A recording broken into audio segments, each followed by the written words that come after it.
Imaginez que vous puissiez embrasser toute l'histoire de l'humanité en un clin d'œil.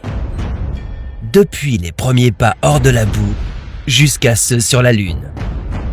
C'est ce que nous sommes en termes cosmiques. Et durant ce court laps de temps, nous avons fait pas mal de choses.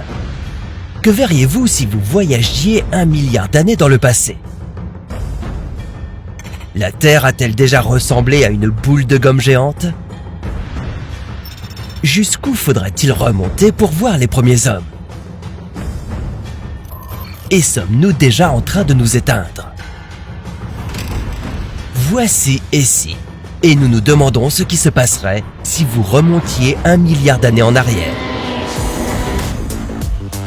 Dans un sens, nous sommes tous des voyageurs temporels.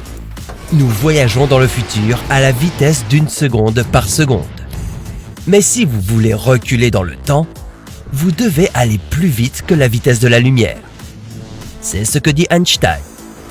Ou alors, votre machine à remonter le temps pourrait sauter à travers des trous de verre, un hypothétique tunnel qui relierait 2 points différents de l'espace-temps.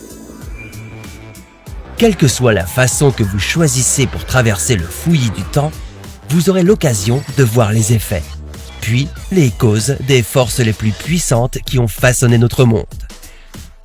Vous vous demanderiez peut-être combien de fois la Terre a gelé. En regardant l'histoire se dérouler, ou se replier, ou peu importe, vous pourriez être surpris de l'impact de l'humanité sur cette planète en si peu de temps.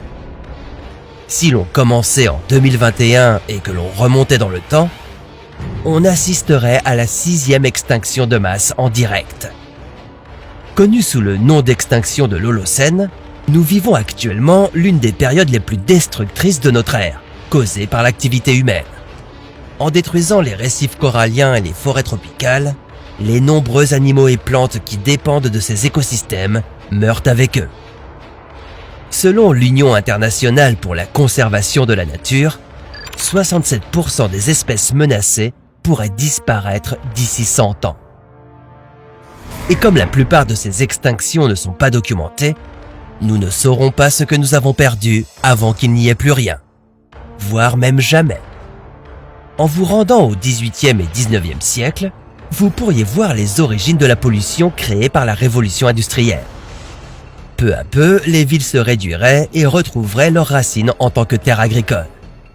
Bien que cela vous permette de voir l'explosion de la race humaine en termes de population et de pollution, si vous voulez retracer nos premiers pas, vous devez remonter plus loin.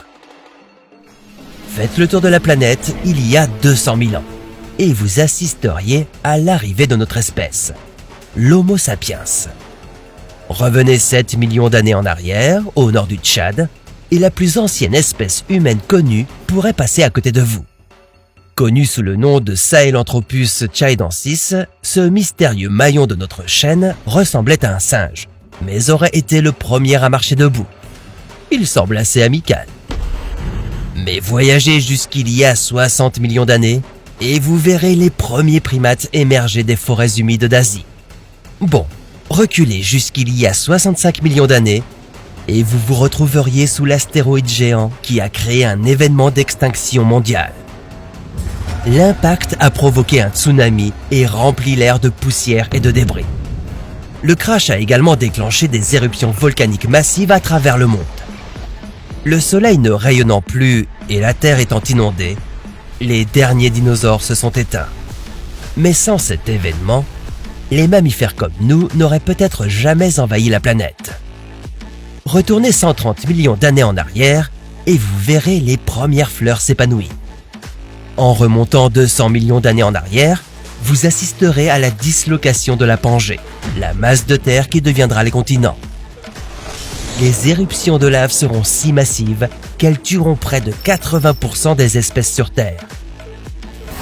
Remontez encore 20 millions d'années et observez les premiers mammifères, petits et nocturnes, qui rampent dans l'obscurité. Et si vous remontez jusqu'à 230 millions d'années, vous pourrez voir les premiers dinosaures marcher pour la première fois sur 2 pattes. Mais avant que cela ne se produise, la Terre doit traverser ce que l'on appelle la Grande Mort. également appelée extinction du Permien. 95% de toutes les espèces sur Terre y sont mortes.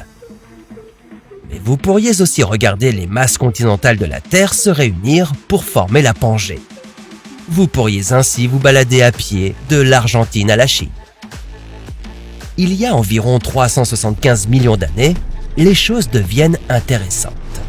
Vous verriez des animaux marins marcher sur la terre ferme pour la première fois. Vous verriez peut-être un tiktaalik qui ressemble à une salamandre mélangée à un poisson. Cette étrange créature a ensuite évolué vers des mammifères et des amphibiens. Mais comme toutes les espèces que vous avez vues auparavant, cette croissance ne se fait pas sans coût. Nous voici à la première extinction massive. L'extinction de l'Ordovicien se produit lorsque les calottes glaciaires s'étendent des calottes polaires jusqu'aux océans. Presque 70% de toute la vie marine a disparu pendant ce gel planétaire, il y a 460 millions d'années. En remontant le temps, vous pourriez voir comment la vie a commencé sous l'eau.